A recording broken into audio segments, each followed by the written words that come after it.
Salamat sa Panginoon. So tayo po ay mag-aaral ng salita ng Panginoon, mga kapatid, about po sa bautismo sa kamatayan. Ang mga tao, mga kapatid, mga tagapakinig, no, ay meron po siyang isang layunin, no, layunin na kung saan ang tao sa kanyang ibig, no, lalo na ang Diyos, ay meron pong nais sa tao. So alamin po natin, no, sa ating pong pagpapasimula dito po sa Epeso. Ngunit kayo hindi nangatuto ng ganito kay Kristo, sabi po dito, kung tunay na iyong pinakinggan at kayo tinuruan sa Kanya gaya ng katotohanan kay Kristo Jesus at inyong iwan tungkol sa paraan ng inyong pamumuhay na nakaraan ang dating pagkatao na sumama ng sumamama ayon sa mga kahalayan ng pagdaraya at kayo mga bago sa espiritu ng inyong pag-iisip. So, salamat sa Panginoon, no? So, merong tinutukoy po dito, no, na meron pong pagbabago, no, ng ayon sa espiritu, ayon sa inyong pag-iisip. So, meron pong pinaiiwan dito ang Panginoon, no, na yung dati, no, na tungkol sa paraan ng inyong pamumuhay. Yung mga dating pamumuhay, pinaiiwan po ito.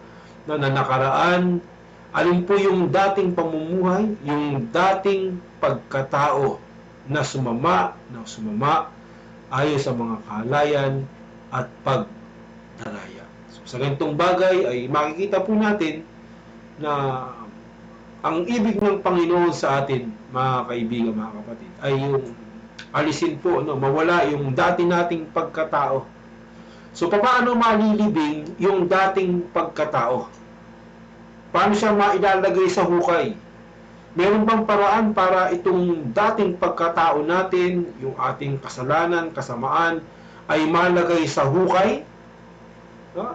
Maiwan sa hukay? Meron po meron pong paraan ng Panginoon. At yung paraan ito, kailanman sa ating sarili ay hindi po natin kayang gawin sa ating sarili. So, merong inilagay ang Panginoon na aral at siyang magbabaon, no? Siyang maglilibing, no? Sa hukay itong mga dati nating pamumuhay na tinatawag po ito, no, na bautismo sa kamatayan ni Kristo. So, yun ang kahalagaan.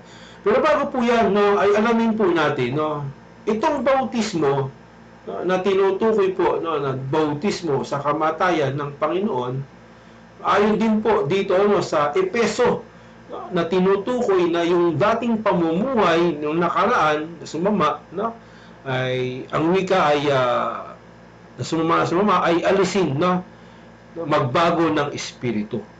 Na dito rin po sa Epeso, at tayo po'y tatanong lang, akit lang po ng basa sa 5 para maunawaan po natin, no, kung ano yung tinutukoy po dito ni Pablo, no, na yung dating pagkatao, kasi kailangan malibing ito kailangan ito'y mawala sa ating buhay, no, magbago tayo. So sabi dito, mga kapatid, no, isang Panginoon, isang pananampalataya, isang bautismo. So ano ba yung nagagawa ng isang bautismo sa dati nating pagkatao, yung dati nating buhay? Paano ba yung magagawa ng bautismo ito? Yung isang bautismo na tinutukoy na ito. So, kung titingnan po natin, no, itong isang bautismo na tinutukoy po dito, meron ding kahalili na agapay na salita patungkol po, no, sa isang bautismo. May tinutukoy po dito si Pablo para maunawaan natin yung itong bautismo nito na isang bautismo ang wika, no? Puntahan po natin ng unang Korinto. Yan. So, dito sabi po dito sa 13, no, sa kabanatang 12. Sapagkat sa isang espiritu ay binautismuhan tayong lahat sa isang katawan, maging tayo'y Hudyo, Griego, maging mga alipin o laya, ay tayong lahat ay pinainom ng isang espiritu. So may tinutukoy po rito si Pablo, no, na tulad po ng ating nabasa, no, na yung sinasabi niya na isang bautismo, isang pananampalataya. So tinutukoy po kasi dito, mga kapatid, yung iglesia. Iglesia, no, na yung iglesia, meron siyang isang bautismo. Ano yung isang bautismo? No, sa isang espiritu. So itong iglesia, sa isang espiritu, ay binautismuhan ang wika tayong lahat sa isang katawan. No? Kasi sabi sa binasa natin sa 4:5, may isang bautismo, sa nila po may pumasok po, no? Saan nakikita natin? Saan yan? Wala eh. Dito? Nick? Saan? Ha? Pangatlo? Ito? Yun, may pumasok po sa lang ha. Yun. Okay. Tuloy tayo mga kapatid, no? So, maliwanag dito, no? Na ang tinutukoy po, no? Na may isang bautismo. Kasi isang katawan, isang Panginoon, isang pananampalataya, isang bautismo. So, yung isang katawan na tinutukoy po, ito po yung church. So, yung isang bautismo na sa isang katawan, ayon po sa Korinto, sapagkat sa isang espiritu ay binautismuhan tayong lahat sa isang katawan. Kaya maging alipin, laya, Grego, Hudyo, ano, ay pinainom tayo, no? At sa lahat ay pinainom tayo sa isang espiritu. So, ang tinutukoy po again dito, yung church, no, isang pananampalataya, isang katawan, isang bautismo.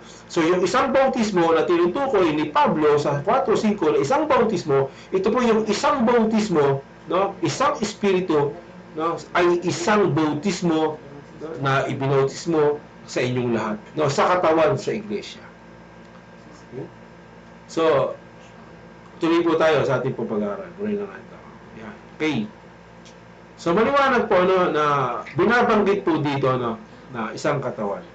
So, maalamin natin, no, ito pong bautismo, isang bautismo na siyang bautismo sa Espiritu, no, na ito naman ay binabanggit po sa Juan, no, na sa inyo ay dadaloy, no, ang tubig, no, na tinutukoy po rito ni Kristo yung Espiritu na hindi pa tinatanggap ng tao. So, ito yung sa loob ng tao, no, na dumadaloy gaya ng tubig. Kaya nga yung bautismo sa tubig, no, ito yung espiritu na tinutukoy ni Juan, din doon po sa 3:13, no, na yung bautismo sa espiritu, natatanggapin ng tao, na dumadala yun, no, ang wika sa loob ng tao.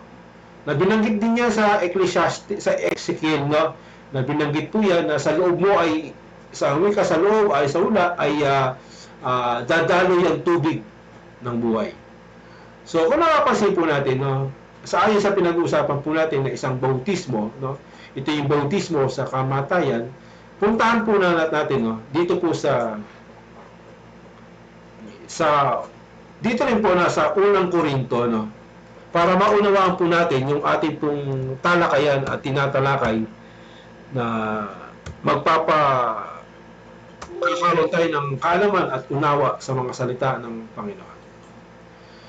Sabi dito sa 1 Korinto 1:17, sapagkat hindi ako sinugo ni Kristo upang bumautismo, kundi upang mangaral ng Ebanghelyo. Hindi ng karunungan ng salita, baka mawalan ng kabuluhan ang krus ni Kristo. So, alamin natin kung ano yung krus na ito, no? Ang sabi po dito sa 18, tingnan po natin yung krus, para maunawaan po natin yung daloy ng ating pag-aaral. Ang sabi po sa krus, no, sapagkat ang salita ng krus, kasi dinala siya ng Diyos sa pangangaral ng krus eh. Ano yung krus? Sapagkat ang salita ng krus ay kamangmangan sa kanila na nangapapahamak. Ngunit ito'y kapangyarihan ng Diyos sa atin na nangaliligtas. So, meron pong kabuluhan, no, merong dahilan kung bakit itong krus, no, ng Ebanghelyo na ipinangangaral ni Pablo ay tinutukoy po dito, no, na kamangmangan sa iba. Kamangmangan sa iba to, no, yung krus ni Kristo, no? Kasi Ako, sa totoo lang, tulad ni Pablo, yung kapangyarihan ng krus ni Kristo, ito po'y nakapagliligtas sa atin. Kaya nasabi nito, ngunit kapangyarihan ng Diyos sa atin na nangaliligtas. So, nakapagliligtas, no, ang krus na ginawa ni Kristo doon po sa krus. So, alamin natin bakit natin tinukoy itong pangangaral ng krus. Ano ba yung gawain ng krus? No, ano yung namamagitan ng krus? Ano yung namamagitan sa bautismo ng kamatayan dito po sa sinasabi sa aral ng krus ni Kristo. Okay, malalaman po natin yan, no? Bagamat sinasabing mayroong isang bautismo. So sabi po dito, no, sa patuloy po na ating napag-aaral, dito po sa Roma. Puntahan po natin ang Roma sa 6. Alam niyo po yung 6? Ito po yung salitang Espanya po ba yan, anak? No? Okay. 6, no? Nung mga kabataan kasi talaga naman, no? 1, 2, 3, 4, 6. No? Yun yung mga salita natin na may halo pong mga salitang Espanyol na Espanya. Tama ba? So sabi po dito, no, mga kapatid, no, dito po sa ating pong patuloy na pagbabasa, no, sa Roma, puntahan po natin, mga kapatid. So basahin po muna natin itong sa Roma 3, ano po? Sa 3, sa 3. O hindi ba ninyo nalalaman na tayong lahat na mga nabautismuhan kay Kristo Jesus ay nangabautismuhan sa kanyang kamatayan? So, ano po yung ibig sabihin dito? No? Malalaman po natin. No? Ano ba yung ibig sabihin na dito na tayong lahat ng wika? Yung church na, kasi sabi nyo, isang iglesia, isang katawan, isang church, no? Sa isang katawan, mayroong isang bautismo, isang espiritu, no? Na tayong lahat ay binautismuhan sa isang bautismo. So, ano naman itong tinutukoy na hindi pa ninyo nalalaman, church po, ano, na tayong lahat, yung katawan, ay nabautismuhan kay Kristo, no, sa kanyang kamatayan. So, meron pa ng bautismo sa kamatayan. Lahat tayo nabautismuhan sa kanyang kamatayan. So, tuloy tayo para sa daloy ng ating pinag-uusapan. So, ano yung nagagawa nitong bautismo sa kamatayan ni Kristo? Sabi dito, tayo ay nangalibing, nakalakip niya sa pamamagitan ng bautismo sa kamatayan. So, doon pa pala, mga kapatid, no, na napakalinaw at salamat sa Diyos. Ito palang bautismo sa kamatayan. Ito po'y kasabay ng tayo po'y nangalibing. Kasi si Kristo namatay, di ba inilibing si Kristo? So yung kamatayan ni Kristo na tinutukoy, no, na bautismo sa kamatayan, kasama po tayong nalibing dito sa bautismo sa kamatayan. So ano po yung nalibing sa atin? No, kasi sabi po sa ating unang binasa po, mga kapatid, no, na nung ating dating pagkatao, dating pamumuhay na sumama ng sumama, di ba? Yung mga nakaraang buhay. So ano itong kasamaan nito na tinutukoy ngayon dito, no? Na kung paanong si Kristo ay nabuhay na maguli sa mga patay sa pamamagitan ng kalwalatian ng Ama, ay gayon din naman tayo makalalakad sa panibagong buhay. So dito, sinabi ni Pablo, no, na kapag tayo nalibing, no, dito sa bautismo sa kamatayan, kasamang namatay, no, nalibing kasama ni Kristo na siyang bautismo sa kamatayan, no, na kung paano naman daw nalibing tayo, di ba? Kasama ni Kristo. Alamin natin ano ba yung nalibing, no? So kasama tayo ni Kristo. Na ang wika dito, mga kapatid, na nabubuhay muli, no? Si Kristo na nabuhay na maguli. So si Kristo na namatay, nalibing, ay merong pagkabuhay na maguli. Nabuhay siya maguli sa pamamagitan ng kalwalatian ng Ama. Bakit po? Anong rason? Anong dahilan? Ano yung sentimento o yung sinasabi ng konteksto na nalibing ka? So nung nalibing ka, meron namang pagbangon muli o pagkabuhay. Gayon din naman ang wika na tayo makalalakad sa panibagong buhay. Ibig sabihin, bakit sinabing panibagong buhay? Ibig sabihin, yung dati nating buhay na sumama ang wika na binasa natin kanina, no, na doon nadaya, yung kasamaan, yung kasalanan, yun yung dati, na dating pagkatao. Ngayon, nung nabuhay si Kristo, no, na tayo nabautismo sa kamatayan, nung nabuhay si Kristo, tayo makalalakad ngayon sa panibagong buhay. So, yun po pala ang layunin, no, ng bautismo sa kamatayan ni Kristo.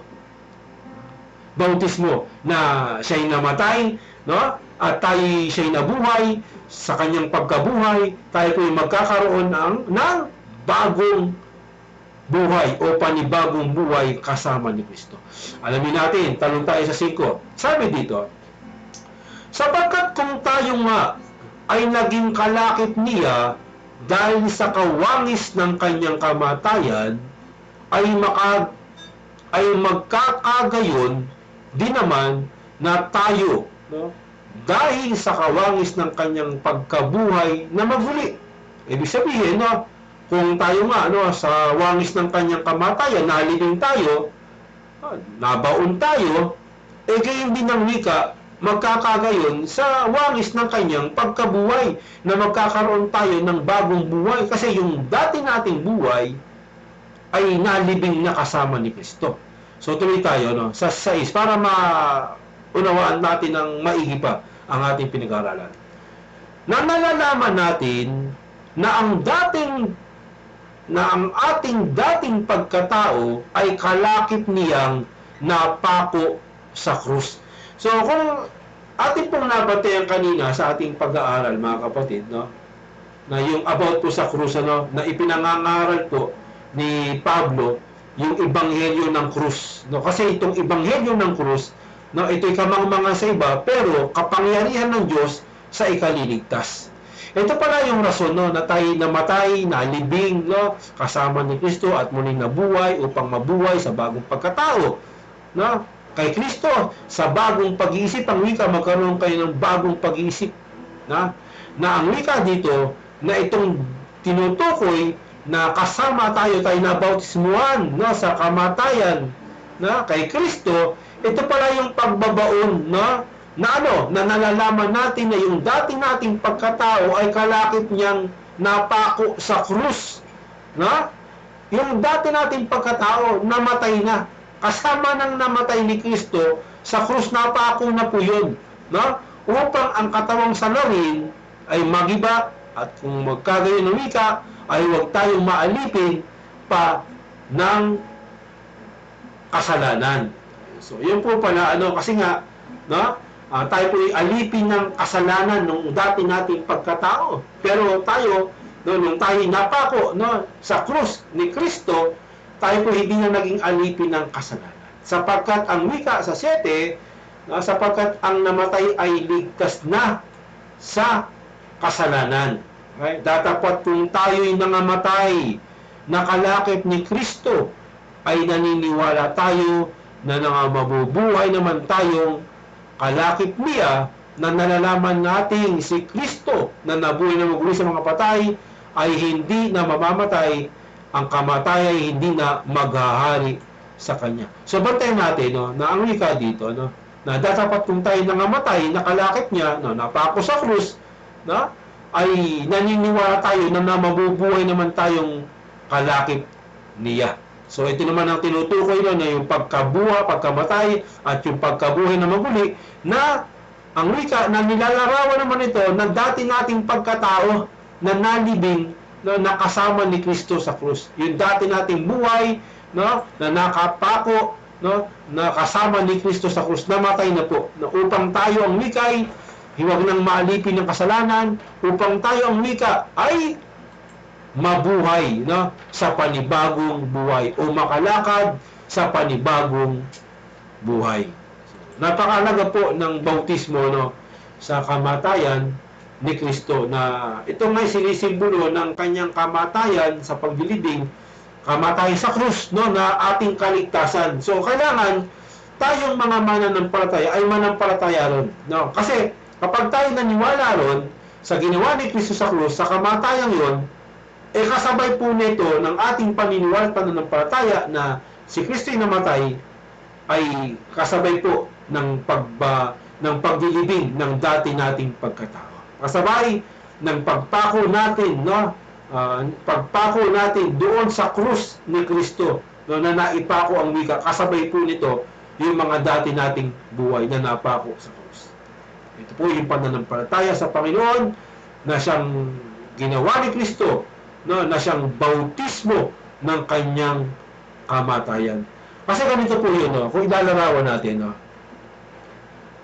yung bautismo sa tubig, no, na inilulubog, na ito po ay sinisimbolo po ito na tinasabi ni Kristo na bautismo sa kamatayan. Na nung paglubog sa iyo sa tubig, no, ng bautismo ng tubig, sinisimbolo ng bautismo ng kamatayan ni Kristo, no, at sa iyong pag-ahon, no, ito naman sinisimbolo ng pagkabuhay ni Kristo. At sinisimbolo ng bagong pamumuhay o paglakad, no, sa bagong buhay o bagong pagkatao. Mga kapatid, so tayo namatay kay Kristo, so tayo makakalakad na ng panibagong buhay o bagong pagkatao kay Kristo Jesus. Ganyan po inilalarawan ng Panginoon, ito pong bautismo sa kamatayan ng Panginoon. So, yun, no? Kaya, kung ating pong mapapansin, no, at masusubaybayan ng ating pag-aaral na tinutukoy, no, at maunawaan din naman natin na itong bautismo nga, binabanggit din po na bagong pamumuhay ay ating pong matutunghayan, no, ating pong puntahan. No. Dito po sa Colosas, basahin po natin ang sundan po natin, no, yung ating pong mga pinag-aaral at pagbasa. Sa Colosas 2, ating pong basahin. Okay, simulan po natin sa 11. Na sa Kanya ay tinuloy naman kayo ng pagtutuling na hindi gawa ng mga kamay, sa paghubad ng katawang laman sa pagtutuli ni Kristo. Na nangalibing nakalakip niya sa bautismo. So, marapasin natin, no, meron palang no, ito po kasi pagtutuli, mga kapatid, no, na ang wika, no, na ang wika dito na tinuling naman kayo ng pagtutuling hindi gawa ng kamay.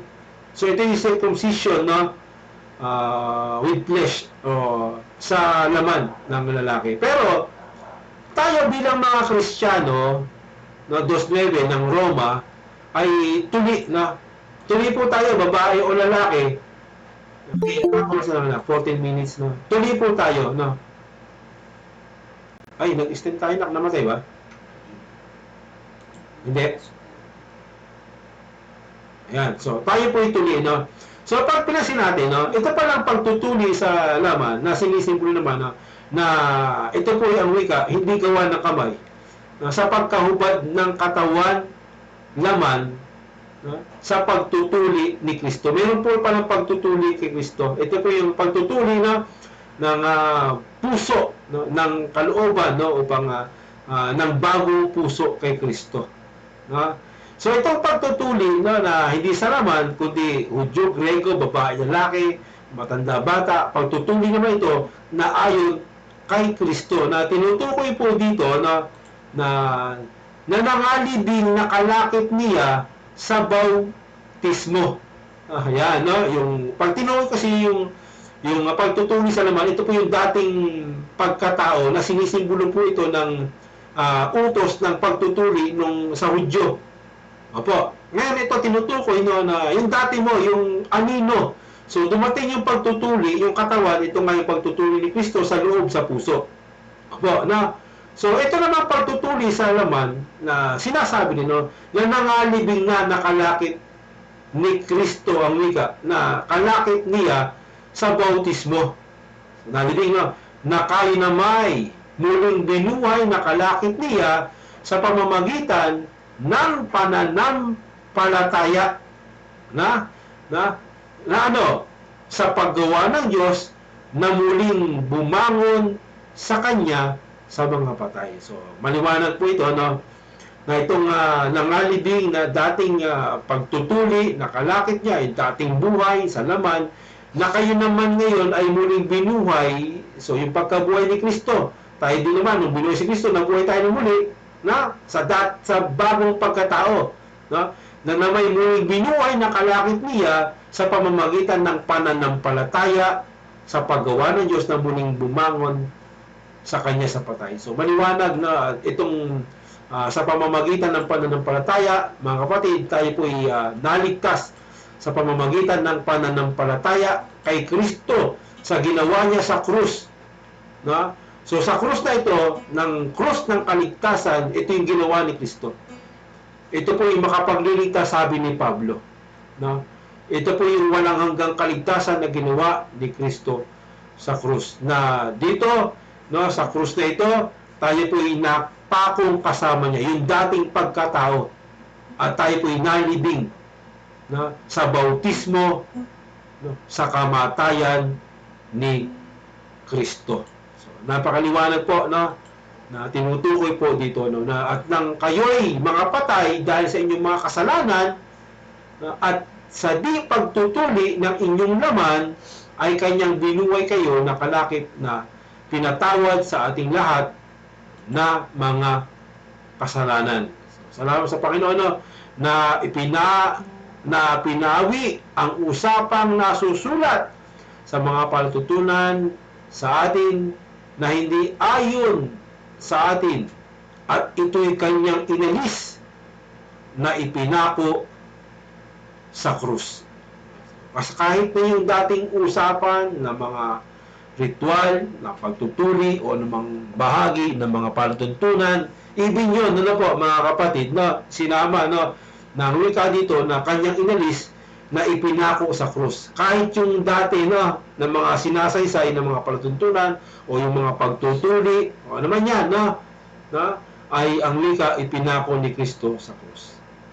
So, yun yung kahalagahan na binag-aaralan natin, mga kapatid, na yung bautismo sa kamatayan, no, kay Kristo, ayon po doon sa krus ni Kristo, ay ipinako na po yan ni Kristo sa krus na. Yung dating pagkatao, upang tayo makapamuhay, no, ng buhay sa kanyang pananampalataya. So, meron pang usapin dito, no, mga kapatid,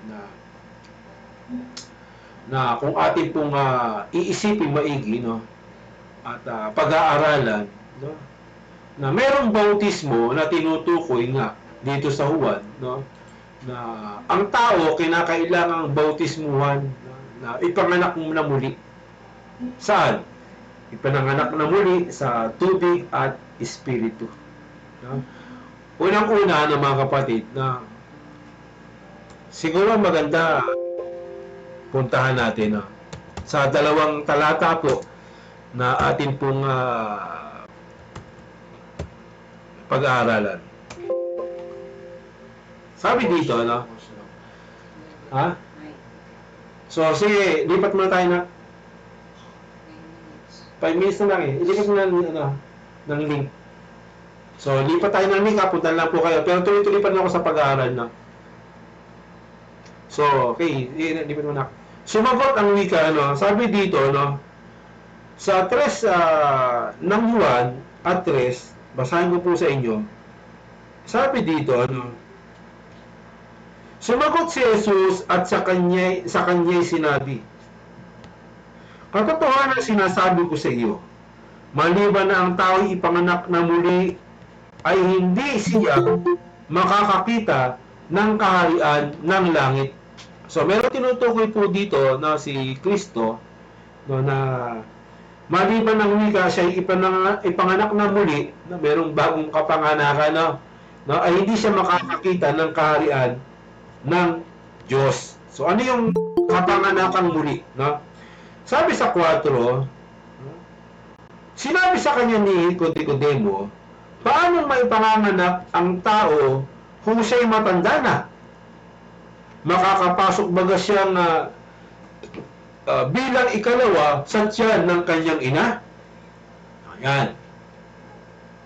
Malinaw po yan, no? So, dito na po tayo sa 2, sa 4. No? Sabi po dito, no, Ang tanong, ano? Paano daw? Sinabi niya, ano? Sinabi sa kanya ni Nicodemo, paanong maipanganganak ang tao kung siya'y matanda na? O nga naman, no? Kasi wala siyang kaalaman eh. Ano ba yung sinasabi ni Kristo na kailangan ipanganak na muli, no? Sa tubig at espiritu. No? Makapapasok baga siyang bilang ikalawa sa tiyang ng kanyang ina at ipanganak? So, yun yung kanyang tanong, ano? Kasi sabi ni Kristo, no, maliban na siya ipanganak na muli. So, merong muling kapanganakan. No? Alamin natin, itong muling kapanganakan tinutukoy ni Kristo. Kasi yung unang kapanganakan, no, ay tinutukoy po ito doon sa maternity ng magulang ng babae na dinadala niya po ito sa pamamagitan ng tubig, no? So, yun yung bautismo sa tubig, no, ng bata, no. Ito po yung tao, no, na yung kapanganakan pala ang wika, no, sa tubig, na unang kapanganakan ng tao sa tubig. Maliwanag po yan kahit sa pag-aaral po ng siyensya, no. So, dinadala po ng babae, no, sa kanya sinapupunan ang anak niya doon po sa tubig. Ipinanganak po siya doon sa tubig. So, alamin po natin, no, yung pag-aaral nito na medyo may kalaliman siguro, pero pababawin po natin para maunawa po ng mga nakikinig. Na sumagot si Kristo, si Jesus, katotohanan ng sinasabi ko sa iyo.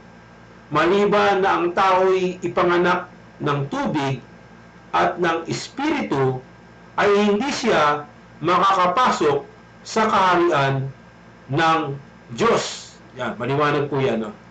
So dito, meron sinasabi siya, ano ba yung kapanganakan, no? Maliban ng wika, ano, na siya ipanganak ang wika, no? Maliban na siya ipanganak ang wika muli sa tubig at ng espiritu, ay hindi siya makakapasok sa kaharian ng langit. So, parang dito may tinutukoy siya, no?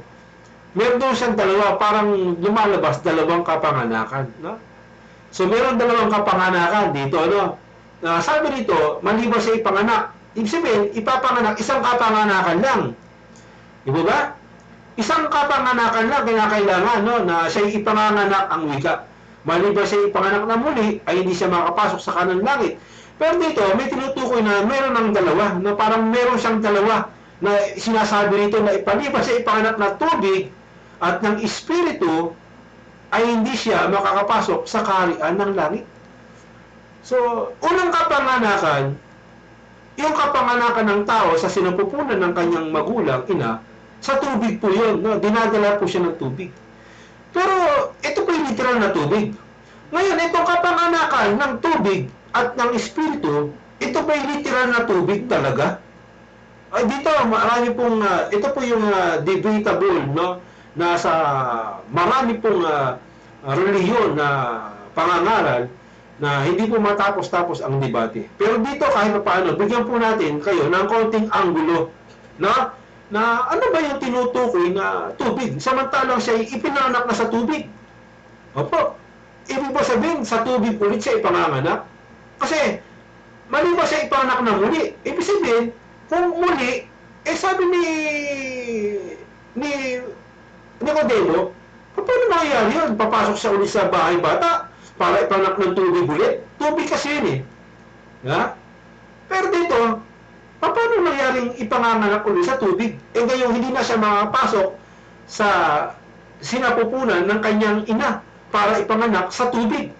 So, alamin natin, no, yung mahiwaga at hiwaga ng aral ni Kristo na ikinamali ng marami, no, na ginawang literal. May unang literal na kapanganakan ng tubig. No? At ito po, yung kapanganakan ng pagdadala ng kanyang ina sa kanyang sinapupunan na kapanganakan ng wika ng literal ng tubig o kapanganakan ng tubig. So, alamin natin. No? So, tuloy tayo sa pagbasa para maunawaan natin ang sinasabi ni Kristo. Ang ipinanganak ng laman ay laman nga. At ang ipinanganak ng espiritu ay espiritu nga. So dito, mapapansin natin, sa nawa ay masubaybayan niyo po at sabayan niyo po ako, sa pag-aaral nito na napakahalaga. Sa unang talata, no, bago po ito, ay binanggit doon, mali ba siya ipanganak sa tubig at sa espiritu? No? Ibig sabihin, parang tingin natin, parang dalawa. No?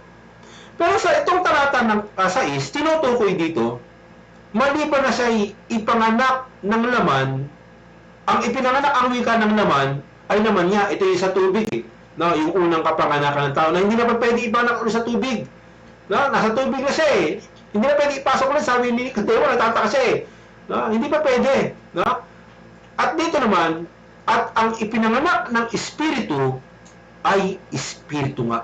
Ibig sabihin, ang tinutukoy po ni Kristo about doon sa ating unang talata na binasa na ipinanganak sa tubig, ng tubig at ng espiritu, ay tumutukoy po ito no, sa pang-espiritual na kapanganakan. Nawa, naging malinaw po sa atin no, yung mga talatang ito upang maunawaan natin. No, kasi mahirap po ito na pagtalunan kung sa 20 segundo, 3 segundo na ipagdalaban. Pero sa pag-aaral ng salita ng Panginoon, nauunawaan natin no, na tayo ay tinuturuan ng Panginoon patungkol po dito sa tunay na kapanganakan. Ito palang kapanganakan sa tubig at espiritu, no, ay tinutukoy po ito no, sa kapanganakan ng espiritu ay espiritu nga. So, spiritual yung kapanganakan na tinutukoy po dito sa tubig. So, alamin natin, ano ba yung tubig na ito? Yan, magandang tanong yan. No? Napakagandang tanong. Alamin po natin mamaya. Pero bago yan, tingnan po natin sa mga susunod na talata. Sabi dito, huwag kang magtaka sa aking sinasabi sa iyo. Kinakailangan ng kayo'y ipanganak na muli. So, alamin natin, no? Ito ba'y kapanganakan muli sa tubig? No? Sa kanyang ina na dinala sa tubig? Paano? Yan. Sabi dito ni Kristo, humihihip ang hangin kung saan niya ibig at narinig mo ang kanyang ugong. Ngunit hindi mo nalalaman kung saan nanggaling, kung saan paroroon. Gayon ang wika, gayon. Na?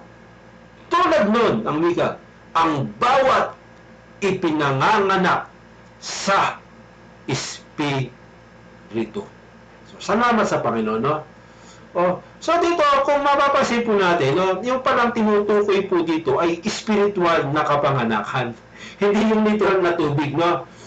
Kasi, ang literal na tubig, sinabi niya yan yung unang kapanganakan. Yung sa tubig, dinadala ng babae, yung kanyang anak. No? So, hindi po yun. Kundi, ang tinutukoy po dito, yung kapanganakan sa espiritu. So, aalamin natin yung tubig mamaya-maya. Pero tuloy tayo sa pagbasa. Sumagot si Nicodemo at sa kanya sinabi, paano mangyayari ang mga bagay na ito? So, nagtanong siya, paano yun? Ha? Kasi ang alam ko, ipanganganak muli, papasok sa tiyan ng kanyang ina, ipanganganak ulit sa tubig. Yan ang alam ni Nicodemo eh. Paano nangyari yun? So, nagtanong siya. So, anong tanong eh? Hindi niya maunawaan eh. Anong sagot ni Kristo? Sumagot si Jesus sa kanya sinabi, ikaw ang guro ng Israel, ay hindi mo naunawaan ang mga bagay na ito? Yan.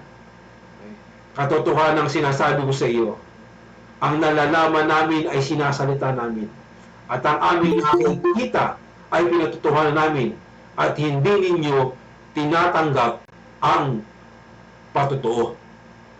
Okay. Kung sinasabi ko sa inyo ang mga bagay na nauukol sa lupa, at hindi niyo na pinaniniwalaan, paanong paniniwalaan ninyo kung sinasabi ko sa inyo ang mga bagay na nauukol sa langit? So, ibig sabihin, yung bang mga bagay, tanongin natin, no? Yung bang mga bagay na nauukol sa langit, ito ba yung mga bagay na ukol sa kapanganakan sa tubig na ipinanganak ng isang babae na literal? Ay, hindi. Ang tinutukoy ni Kristo, yung spiritual. Yung kapanganakan sa tubig. Yan, no? Ito nga ang tinukoy natin kanina na kailangan tayong bautismuhan, no? Sa isang espiritu. Sa isang espiritu. No? Ito po, hindi ka makakapasok sa langit kung wala kang tatak ng espiritu. At ang bumabautismo sa espiritu, walang iba kundi si Kristo. Ito po yung isang bautismo, no? Sa espiritu.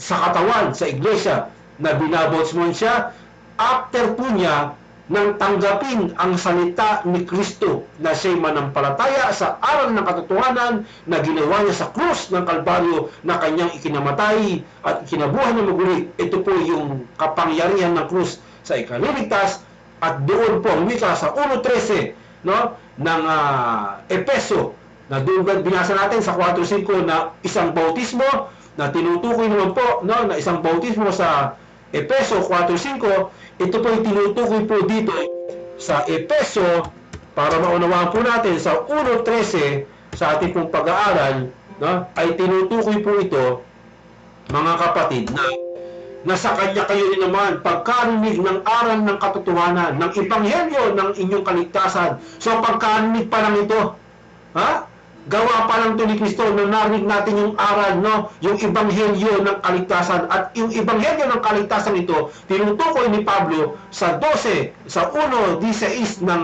17 ng unang Korinto. Ito yung kaligtasan, no? Ito yung ebanghelyo ng krus ni Kristo na ikaliligtas ng tao. So, nung pagkanig ng ebanghelyo ng kaligtasan, ito yung krus ni Kristo, na sa kanya rin naman, wala pang gawa, krus pa lang ni Kristo, no? Mula kayo nagsisampalataya, pananampalataya, na kayo'y tinatakan ng Espiritu Santo na ipinangako. Yun yung bautismo ng Espiritu. Ito po yung tatak ni Kristo sa mga binautismuhan sa isang Espiritu, na siyang bautismo sa Espiritu, mga kapatid. So, maliwanag ang tinutukoy ni Pablo sa Efeso 4.5, isang bautismo. Ito po yung bautismo sa Espiritu. Hindi po ito bautismo sa tubig. So, kung makapansin natin at aalamin natin maigi, no? Tinutukoy po ito, no, para masagot po natin yung tanong po dito, no, na maunawaan po natin, no. Sa Juan din po, ano ba yung tubig naman, kapatid, na tinutukoy po dito, no? Ano naman po yung tubig? So, alamin po natin, no, para magkaroon po tayo ng idea at unawa sa ating pong pinag-aaralan, no. Dito po sa Juan, ating pong tunghayan, ang 7, no? Ayan, 7. Okay, 7 po tayo.